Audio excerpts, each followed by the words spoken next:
Good afternoon, everybody, and welcome. This is Tom Albrecht with you from the University of Buffalo Center for Entrepreneurial Leadership for our Growing a Healthy Business webinar series, which we're going to have a series of these over the next year with our special guest today and our partner in crime, so to speak, Scott Friedman, who is Principal and Senior Advisor at Delphi 21 Advisors. He's also Chairman of Lippis, Mathias, Wexler, and Friedman. And we're also proud to say he's our executive in residence in family business here at the University of Buffalo School of Management.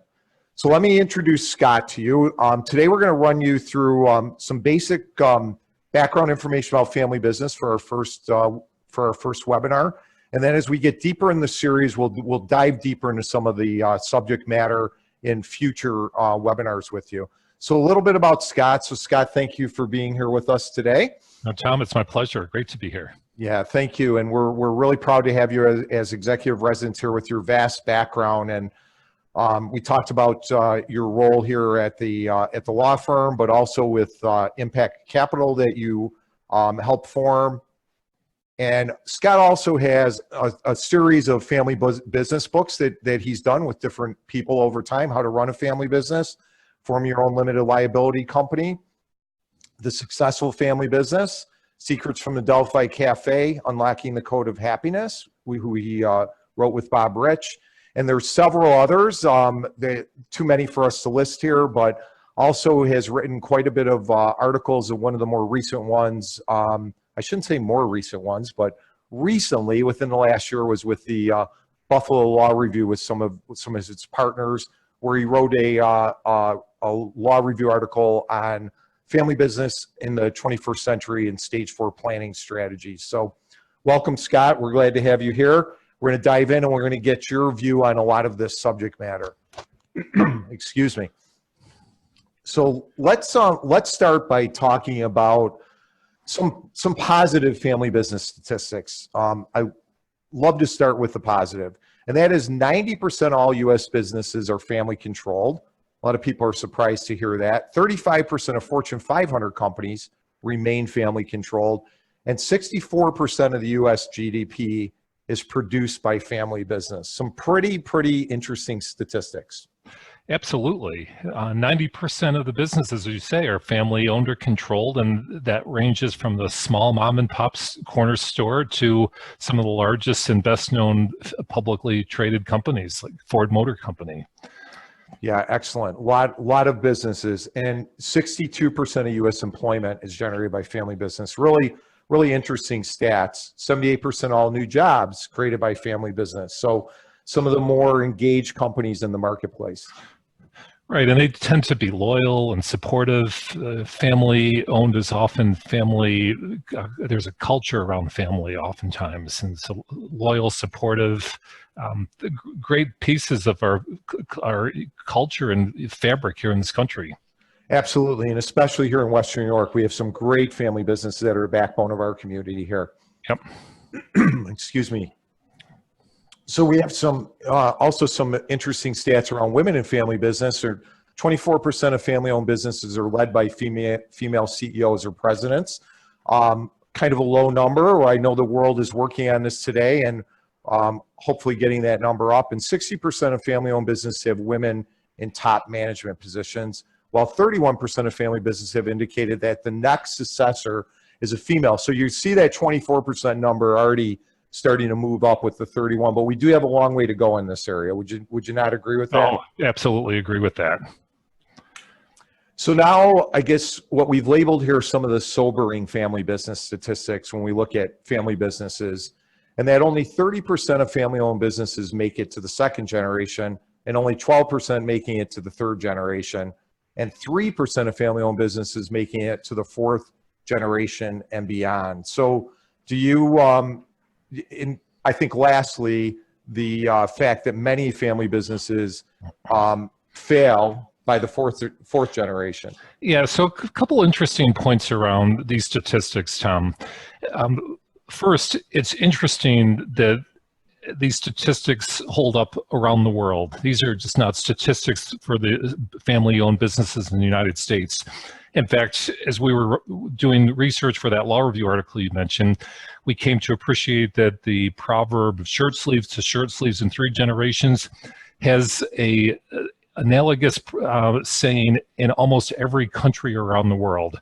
So in China, it would be rice bowls to rice bowls in 3 generations. Or in the Netherlands, it would be clogs to clogs in 3 generations. So the challenges that family businesses face are consistent around the world. That's interesting. And I think it speaks to the importance of how humans work and don't work, get along, don't get along, and how consistent we are around relationships. But the other thing I should mention is, with respect to these statistics, it's a little bit murky to really try to understand. And so in this slide here, you do appropriately say that these family businesses don't make it to the 2nd generation. Often we see the expression family businesses fail to make it to the 2nd generation.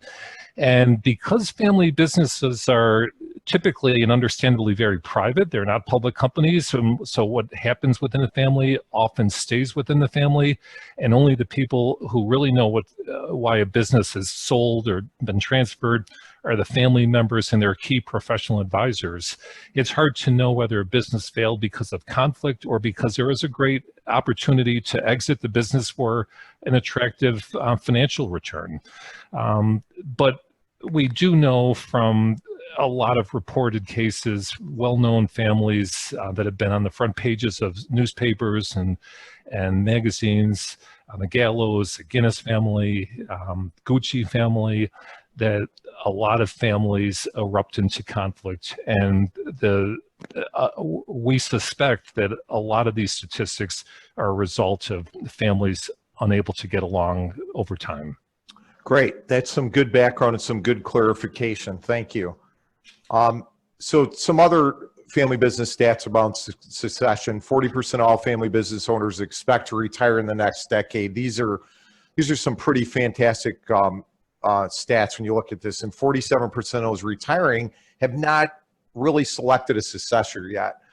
And 31% of family business owners have no estate plan beyond the basic will. Really, really interesting, and I would say maybe quite scary statistics when you look at that. Absolutely. And even to the point, a lot of family businesses don't have an employment plan. Who gets hired? Who gets promoted? Who gets demoted? Who gets evaluated? How do they get compensated? And without a thoughtful employment plan, you can have the most theoretically perfect succession plan, but it's unlikely to work because succession happens over a long period of time. It's not a single event.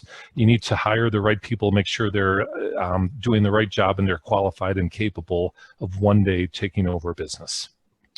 Right. And I know you always like to say succession should be a process, not an event. It takes quite a while.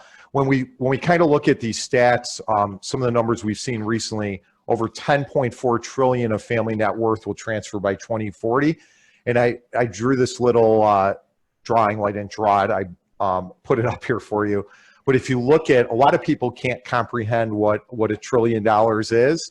But when you look at the person down here standing next to this warehouse full of money, and the size compared to them sitting next to $1 million, just a huge, huge amount of money that a lot of us don't even have the capacity to understand how big that number is. So let's start to talk about some reasons for succession failure. And we've got a few stats here around communication and trust, around preparation, which you just alluded to, around succession planning. But what I love is this stat. I think many of us think that it's all about poor tax management, bad financial planning, bad legal advice. And the stats show that only 15% of family businesses are actually failing because of those particular problems. Yeah, it's so interesting. A lot of surveys have been done with families that have sold their businesses, and they've been asked, why did you sell? And everyone assumed, the people doing the research thought it would be, the estate tax got in our way. But it turns out that these financial issues account for a very small piece of the reasons for families to fail to transition from generation to generation. communication or miscommunication is a much bigger explanation. Excellent. That's super, super helpful. So when we get right down to it, when we start to go into the next section here, 90% plus of family businesses fail, and again, maybe I should be rewording this a little bit, because I think fail, we think the business went out of business. We're saying it left the family in some matter. So some may have failed and went out of business, but many may have been sold or transferred for different reasons. So these are a few quotes from some different people that I want to just share with everybody. And some of this comes from Dan Baker, who you knew well, who wrote many books around positive psychology and what makes people happy. So many times we do the technical planning with our accountants and lawyers, but we fail to recognize that we're hardwired for reactivity and conflict. Unity, harmony, and optimal performance requires higher level of consciousness. So I know this underlies all of the thought process that you've been sharing with our families here at the University of Buffalo program that you've helped create, is this hitting things from a positive aspect versus a negative aspect, so to speak. Yeah, so it's interesting. So much of the work that has traditionally been done has been around what we refer to as technical planning, the financial planning, money planning, estate planning, retirement planning, tax planning, how to minimize taxes. It's all important stuff, but it focuses on money. Who shares in the money? How much do they share? When do they share? Does the money get passed along in trust or outside of a trust? All important, all necessary work, not in any way diminishing that. But that kind of planning misses people planning. It misses the need to understand how people get along, how they relate to each other, and how, if they're not careful, they won't get along, and conflict erupts. And this all goes back to, and this is to the work that Dan Baker and some of his colleagues have done. There's so much insight that's developed over recent years around evolutionary biology, how our brains were evolved for a very different, very dangerous world. We were endowed with this fight or flight response that kept our ancestors alive from, the predatory animals, true existential threats, the saber-toothed tiger on the tundra. If our ancestors didn't react quickly and even anticipating bumping into a saber-toothed tiger, they wouldn't have survived. So our brains were hardwired to react quickly for existential threats. And the world has changed so much in the past 200 years and the past 50 years. And all these existential threats, thankfully, fortunately, are threats that most of us living in the United States don't have to worry about. What we have to worry about are more like petty annoyances, modern day forms of fight or flight based triggers. A fear that we're going to be criticized, a fear that we're not going to have enough control, a fear that we're losing control, a fear that we're not getting credit and recognized. So all those sorts of modern day forms of fear-based behavior breed counterproductive behaviors. People tend to be greedy, they get angry, they hold on to their turf, they lie. I mean, a lie is just a fear that if you tell the truth, something bad, some bad consequence will happen. In addition to sort of the fight or flight responses, our brains were also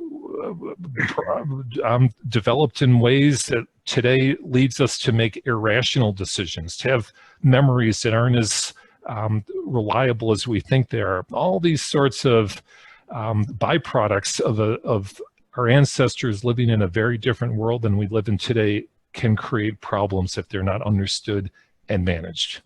Great. That's great background. And excuse me, I always like to think we're not robots, we're biological beings, right? So all this plays in. Some of the other work that Dan had talked about were sources of conflict, and the difference between sources of conflict in business and sources of conflict, what he called the business of family.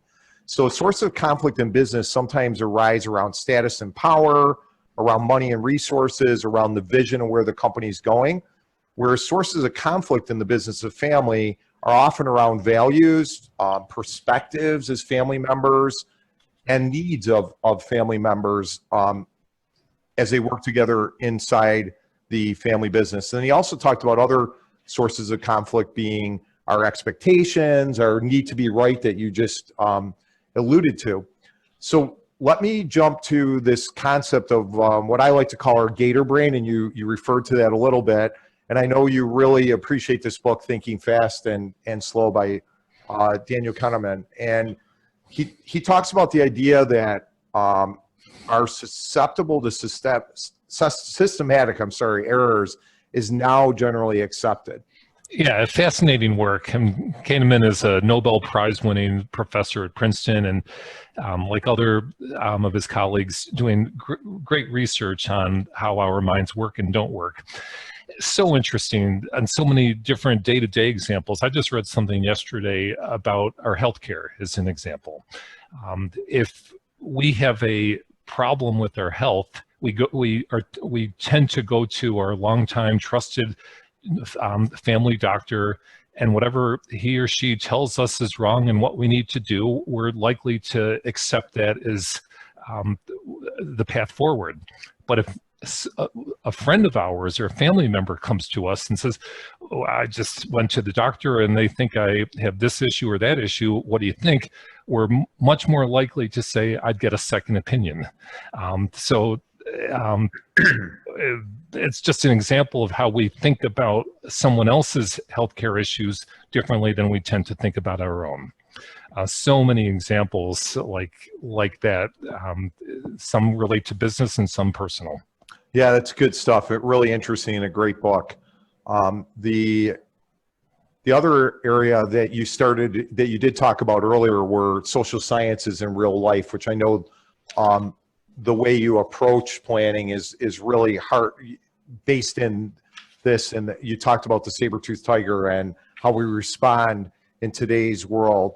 But I think another really fascinating stat is this work around the lower productivity. So, moving away from family business even for a second, this concept of happiness, and unhappy workers cost companies a lot of money annually. And I know this is a lot of your work is in this area too. Yeah, and this is where the science becomes super interesting for business. It's not just around life satisfaction and being happy, but that's certainly a huge part of what we do. But what becomes compelling for people in business is how the science around how people get along or don't get along translates into the bottom line. And they're data-driven empirical studies that confirm all the lost opportunities from disengaged workers and unhappy employees. Stressed out workers may have more sick time, do have more sick time. They tend to avoid coworkers who make them angry and unhappy, job turnover, not cooperating with their colleagues, working in silos. So many examples of people who don't get along, who are unhappy. All that lost time and effort and focus drops to the bottom line, and it's measured in the hundreds of billions of dollars a year. Yeah, it's really, really interesting how big a number that is around that one area of unhappy workers. So this is a model that you built, and this is from actually one of your more current books, Family Business and Positive Psychology, that you published a couple years ago. Actually, it's now more than a couple years ago, believe it or not. It seems like it was just but you want to talk a little bit about this is a science of business failure model that you created, and then we'll talk as we get to the end here how you look at 21st century planning, which is your model that tries to overcome this.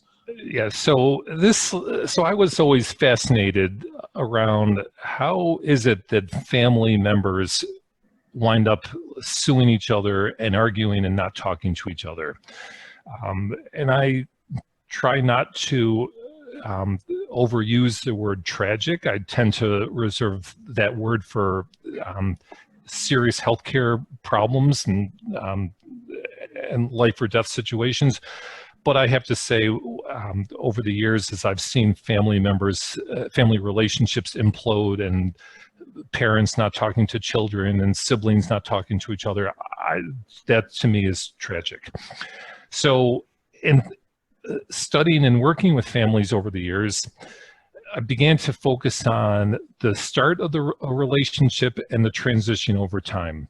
And at the start of a relationship, who would you rather be working with? A parent, a child, a brother, a sister? I mean, family members begin business often together with great aspirations, hope, and love for each other. But over time, as the statistics that you were highlighting a few minutes ago point out, that changes. So this model is intended to highlight how the attention to financial plans, buy-sell agreements, wills, trusts, estate plans, again, all important, but focused on money, fails to capture the importance of people and people working together. And so over time, relationships are taken for granted. People just assume that this is a family member, I don't need to nurture that relationship. And so without structures in place, those quality relationships begin to erode. Oftentimes, family members wind up working for the family business because it's convenient, it's lucrative, it's expected, it's what they've always been told they were going to do.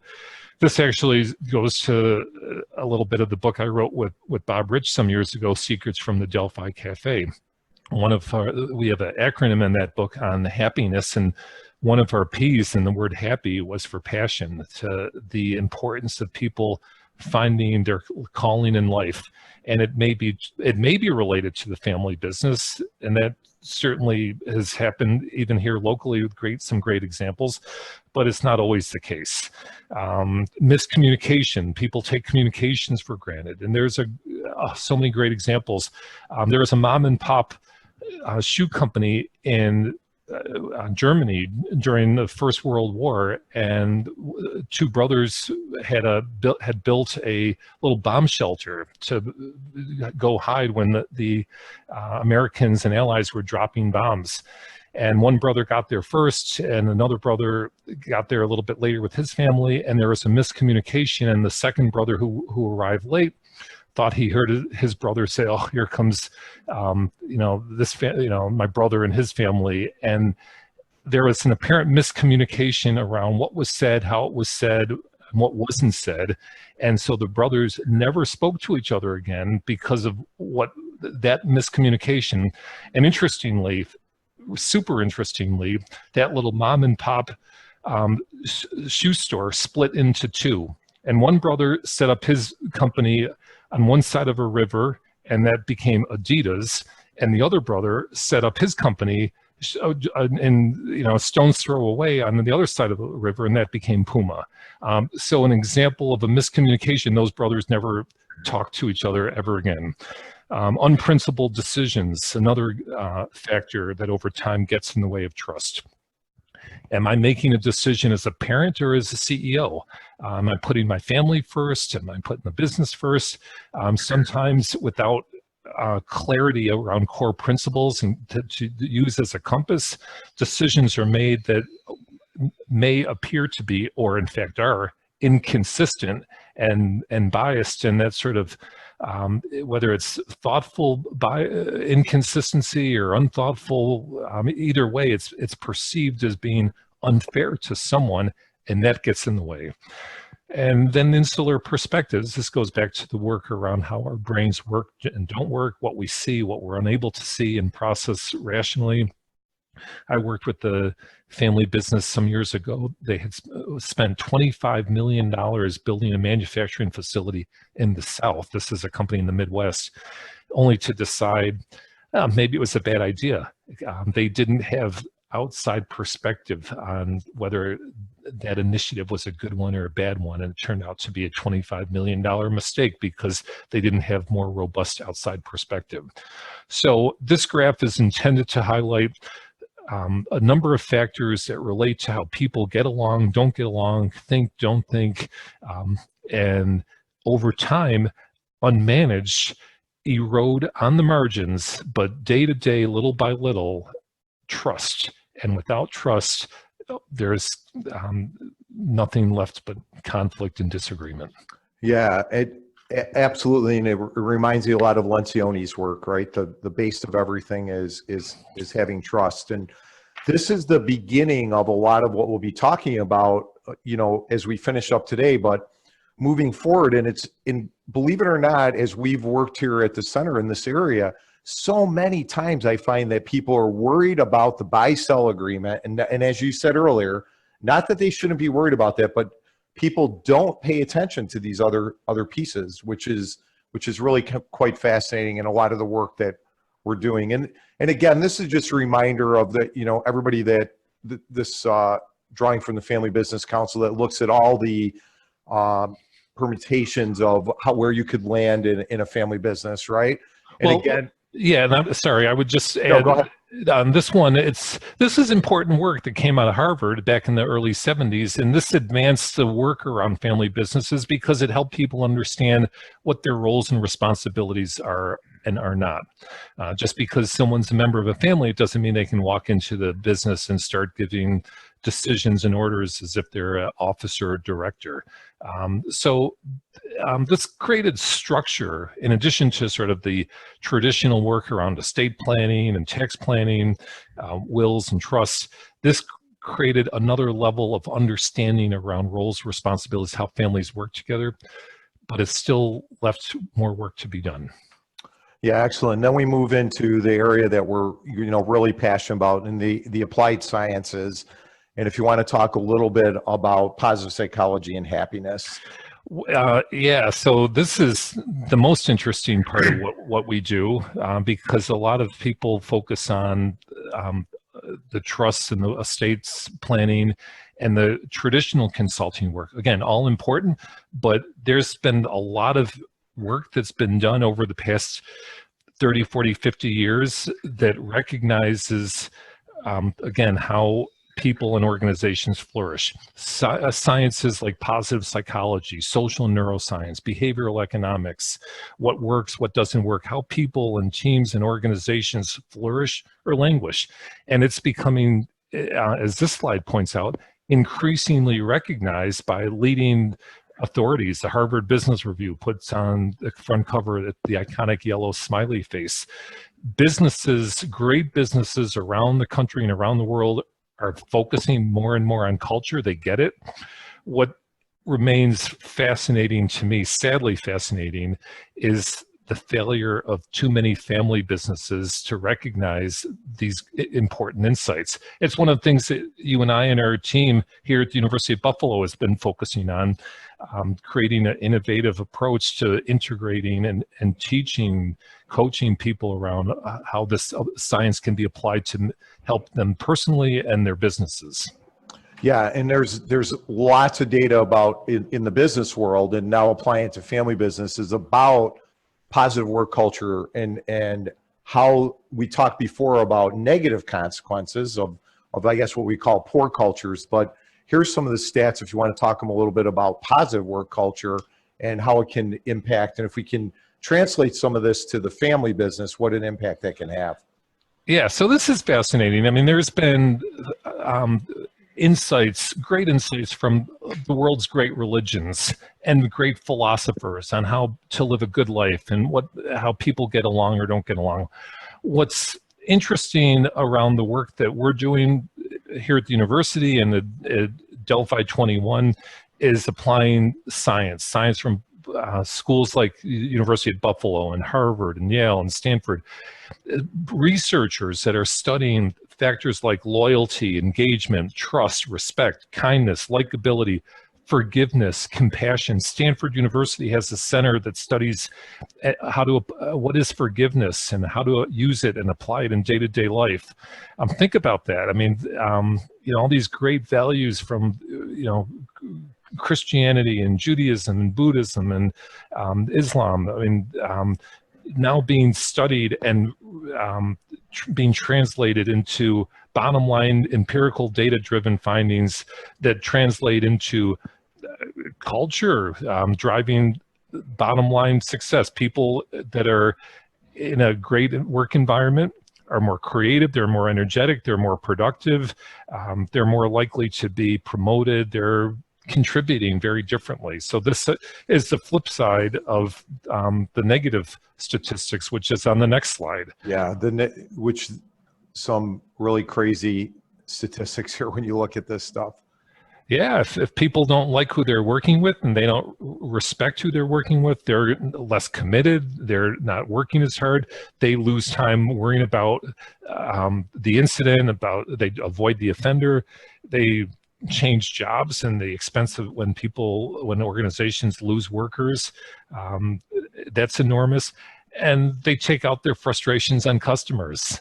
You never walk into a great business, a great family-run business, and see unhappy employees. They tend to smile. They serve their coffee. They check you out at the supermarket line, Wegmans. I mean, just everyone over there, pleasant, friendly, going out of their way to make the shopping experience enjoyable. It's why it's annually ranked as one of the great companies to work for in this country. Yeah, absolutely. And a family business. Exactly. Yeah.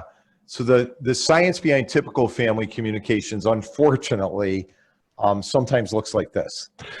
Yeah, people jump to conclusions. They're distracted. They're thinking about what to say before someone else has finished saying it. And we ignore body language.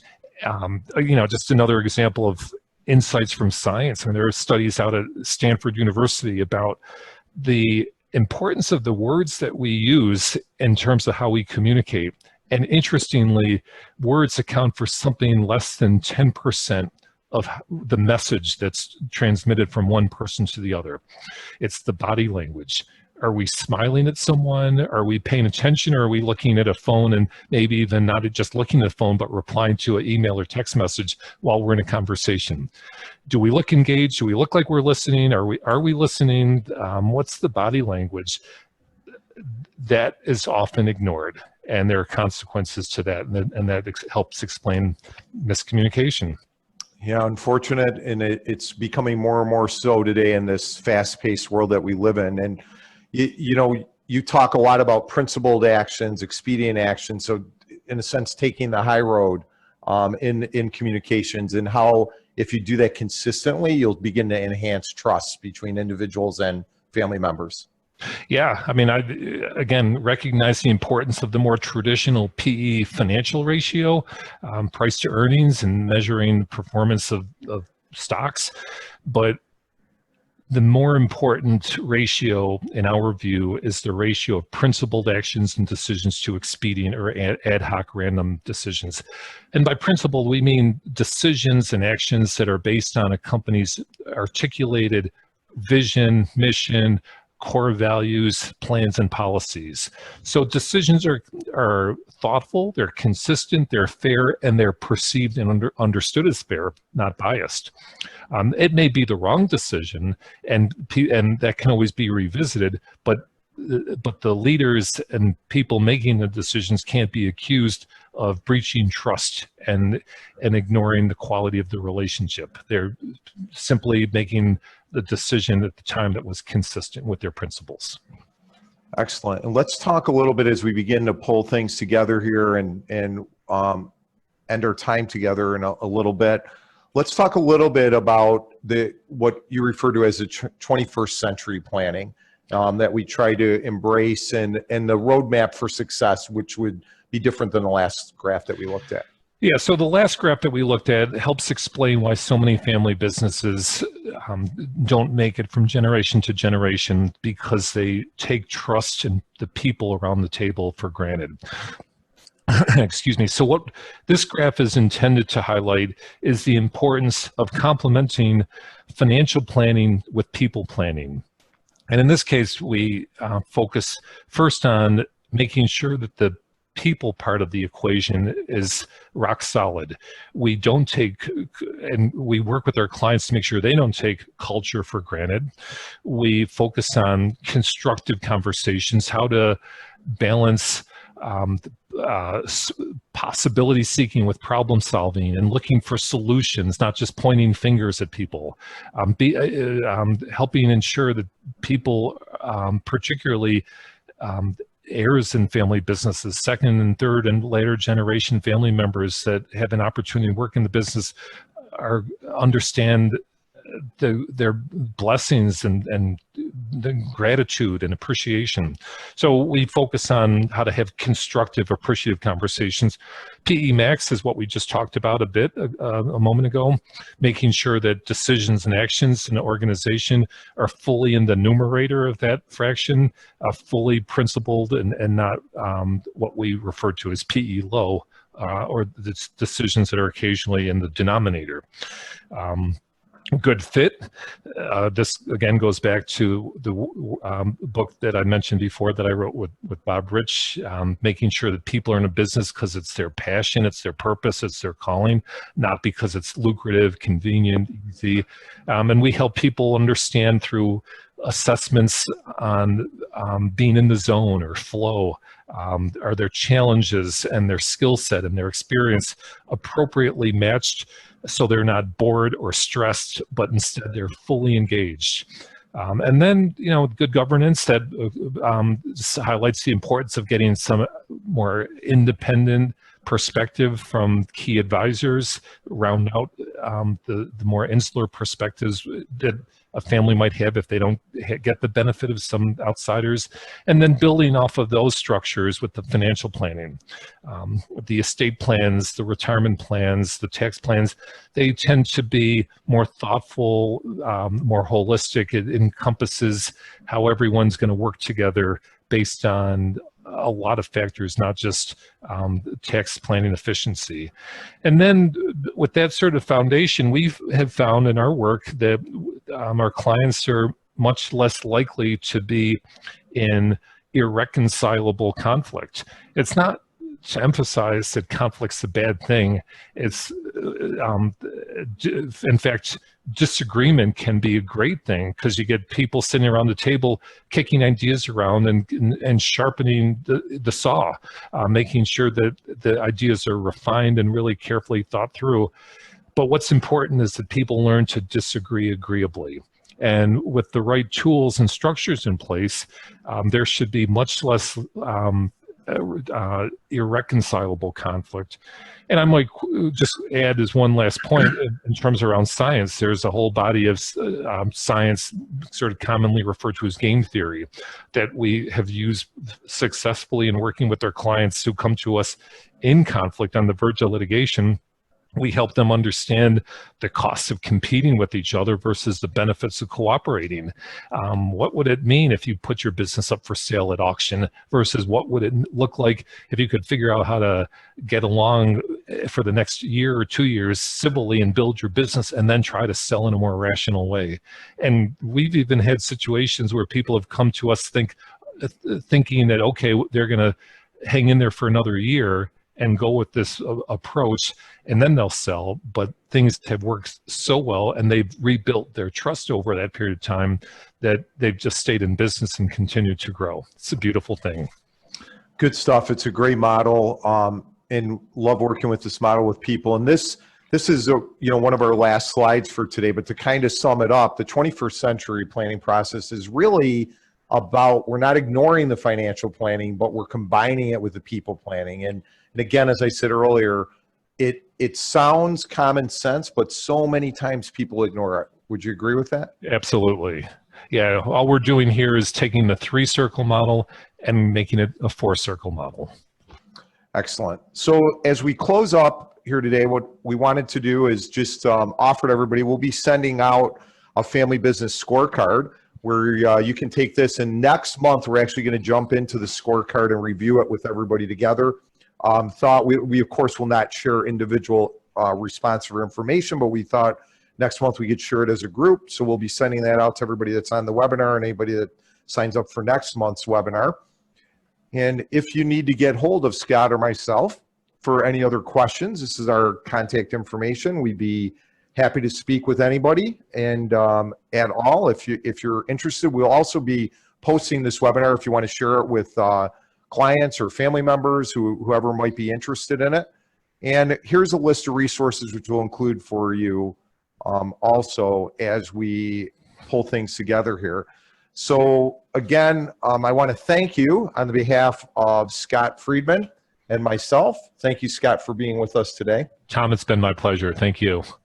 And thank you, everybody. And we will look forward to seeing you next month. We'll remind everybody of the next webinar, and we look forward to continuing this series and looking at growing a healthy family business together. Thank you, everyone. Have a great day.